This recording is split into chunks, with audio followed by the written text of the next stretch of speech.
হাজারো কষ্টের মাঝে অনেক সুখ লাগে বা শান্তি লাগে যদি স্বামী মিষ্টি করে কথা বলে। আর যদি উঠতে ঝাড়ি বসতে ঝাড়ি, তখন আপনি যতই পেট ভরে খান আর যতই শান্তিতে থাকেন না কেন, কিছুই ভালো লাগবে না। তো সব থেকে বড় জিনিস হলো স্বামীর মিষ্টি কথায় অনেক সময় পেটে খিদাও মিটে যায়। আর স্বামীর খারাপ ব্যবহারে অনেক সময় সেটা সুখের হলেও সুখ লাগে না।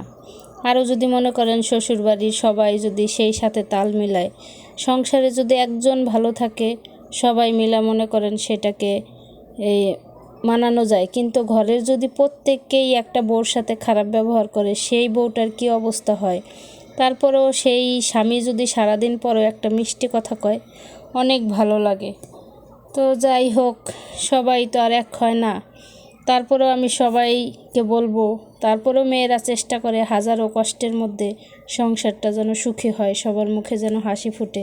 মেয়েরা সব কিছুই কষ্ট সহ্য করে, কিন্তু স্বামীর আচার ব্যবহারের কষ্টটা সহ্য করতে পারে না। এটাই সব থেকে বড় কষ্ট লাগে, আর কোনো কষ্ট না। সবাইকে ধন্যবাদ। ভিডিওটা যদি ভালো লাগে লাইক কমেন্ট শেয়ার করে পাশে থাকবেন।